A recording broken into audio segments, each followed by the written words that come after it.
All right, let's dive right in. For the next few minutes, I want you to just forget everything you think you know about what it means to be a millionaire. Seriously, forget the lottery tickets, the Lamborghinis, the trust funds. Because the truth is, for the overwhelming majority of wealthy people, that whole picture is a complete myth. Today, we're pulling back the curtain on the real story, the one that isn't built on luck, but on a specific, repeatable, and totally learnable set of habits.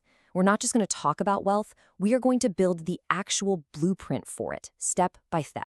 So let's kick things off with the most important question. What even is a real millionaire? The media loves to show us people with huge paychecks and even bigger spending habits. But when you actually dig into the research, like in the book, The Next Millionaire Next Door, you find out that's not wealth at all. That's just consumption. A true millionaire isn't defined by what they spend. It's all about their net worth. It's what you own minus what you owe. The research is shocking. Most real millionaires live in regular neighborhoods, they drive reliable cars they've owned for years, and they value financial freedom way more than social status. They earn well, sure, but they win the game by being masters of financial defense, keeping and growing what they make. And this leads us to the biggest mental wall we have to absolutely smash through. For most millionaires, we're talking something like 80% of them are the first in their family to be rich. Wealth wasn't some lucky accident. It wasn't found. It was built, methodically, brick by brick. The evidence is crystal clear. The beliefs that money is hard to come by, or you just gotta get lucky, or the whole game is rigged, those are the very cages that keep people trapped. The reality? Building wealth is a skill. And just like any other skill, it's not about the hand you were dealt. It's about deciding to learn the rules of the game and then playing it with everything you've got. So, okay, if it's not a secret club or a random stroke of luck, what is it? Well, it's a system. It's a process. It's a repeatable plan for financial success. Yep. It's a blueprint. And today, we are going to unroll that very blueprint for you, based on decades of studying the real-world habits and mindsets of people who've actually done it. This isn't about feel-good quotes. This is about a concrete, step-by-step framework that anyone, and I mean anyone, can start using right now. We're going to build this thing in 3 core parts. First, we have to pour the concrete foundation. And that is all about your mindset. It's the internal programming that dictates your results. Then we're going to build the engine itself, the practical nuts and bolts mechanics of money that actually generate wealth. And finally, we'll add the high-octane fuel, the skills and the people that take that engine from a steady hum to an absolute roar. So let's start by laying that crucial foundation. Look, the path to wealth doesn't begin with your first stock purchase or your first side hustle. Nope, it starts right here, between your ears. Your financial situation today is a perfect mirror reflecting your deepest beliefs about money. If that internal programming is off, if you think money is the root of all evil or that success is for other people, you will find a way to sabotage yourself every single time. Building your inner millionaire has to come first. Okay, so picture this. On the left, you've got the scarcity brain. This is kind of the default setting for most of us. It operates from a place of fear. It sees money like a pizza. If someone else gets a big slice, that means there's less for you. It sees failure as the end of the world. But then on the right, you have the wealth brain. This is something you build. It sees money as a game of creating value. It knows that failure isn't the opposite of success. It's a critical part of success. It's just feedback, a lesson. And where the scarcity brain only ever sees problems, the wealth brain is trained to hunt for the opportunities hidden inside those exact same problems. And this quote just nails the attitude, doesn't it? We live in a world of constant, insane change. Industries are vanishing overnight. The scarcity brain is terrified of this. It wants everything to just stay the same. But the wealthy mind, it knows that change is where all the opportunity is hiding. They don't just put up with change, they chase it. They jump right in, they adapt, and they learn the new dance. They get that fear is what keeps most people stuck, so they learn to dance with it by taking action anyway. And the engine powering all of this is what's called a growth mindset. It's the core belief that your talents, your intelligence, your ability to handle money, none of that is set in stone. Someone with a fixed mindset says, oh, I'm just bad with money. Someone with a growth mindset says, okay, I need to learn how to manage my finances. Millionaires treat their skills like muscles. Every single challenge is a rep at the gym. Every mistake is just a chance to get stronger. This mindset turns them into absolute learning machines, which is the ultimate superpower in a world that never stops changing. Here's another huge mental shift. Most people, and let's be honest, this is probably you, are operating on a super short timeline. You're thinking about the next paycheck, maybe a vacation next year. The wealthy are playing a totally different game. They create a vivid, super clear picture of their life 10, even 20 years from now. Then they work backward. They ask, okay, to get there in 10 years, where do I need to be in 5? To get there in 5, what do I have to do this year, this month, today? That long-term vision becomes a compass, making sure every little decision they make is actually moving them closer to their ultimate goal. And finally, when you study the daily habits of the wealthy, these same traits pop up again and again. A positive outlook that helps them find the opportunity in a crisis.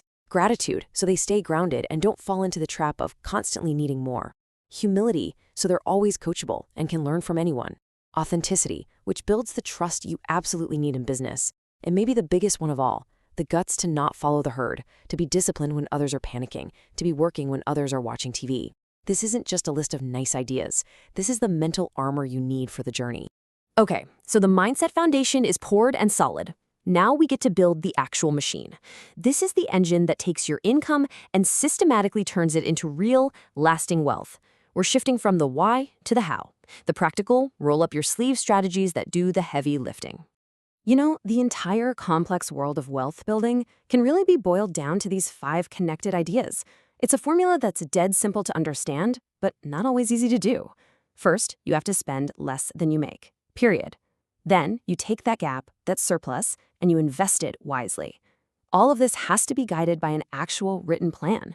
But the real secret sauce, the thing that separates the dreamers from the millionaires, is that last step, persistent implementation. It's about taking disciplined action, day after day, week after week, especially on the days you really don't feel like it. Now listen, saving money is absolutely non-negotiable, but here's the hard truth. You cannot save your way to $1 million on an average salary. It's just math. There's a limit to how many lattes you can stop buying, right? But there is no theoretical limit to how much you can earn. The wealthy get this. Their number one focus isn't on pinching pennies. It's on blowing the roof off their income. They focus on getting skills, solving bigger problems, and creating more value. The saving and investing comes after, and it supercharges the much, much larger pile of cash they've created. And this right here is a huge one. Most of us are taught that all debt is evil, but the wealthy know there's a universe of difference between bad debt and good debt. Bad debt is putting a new TV on a high-interest credit card. Good debt, or strategic debt, is using other people's money, like a low-interest mortgage, to buy an asset that goes up in value or makes you money every month, like a rental property. They use debt as a tool, a lever, to make their money work way harder for them than it ever could on its own. This is where the real magic happens. What you're seeing isn't just a straight line going up. It's an explosion. This is the 8th wonder of the world, compounding interest. The money you invest earns a return, and then that return starts earning its own return. It's a snowball rolling downhill, getting bigger and faster all by itself. This is exactly why someone who starts investing just a little bit in their 20s can easily end up with more money than someone who invests way more but starts in their 40s. Your single greatest asset is time. So, where do they put this compounding machine to work? They put it into assets, not liabilities. It's simple. Assets put money in your pocket, liabilities take money out. They usually start by maxing out tax-advantaged accounts like 401ks and IRAs to let their money grow faster. For the stock market, they often keep it simple with low-cost index funds that just track the whole market. Many use debt to buy real estate that pays them rent every month. And for many, their single best investment is their own business, because that's where they have the most control and the highest potential for growth. Let me ask you a question, and I want you to be brutally honest with yourself. Do you have more than one stream of income? For most people, the answer is a flat no. They have one job, one paycheck, and that one thing is responsible for 100% of their financial survival. Relying on a single source of income is like trying to balance on a one-legged stool. It's shaky, it's unstable, and it's incredibly dangerous. One bad day at the office, one economic shift, and the whole thing can come crashing down. And that is precisely why self-made millionaires make it an absolute rule to build financial stability. They do this by creating several different independent streams of income. It could be rent from a property, dividends from stocks, royalties from something they created, profits from a side business. It doesn't matter.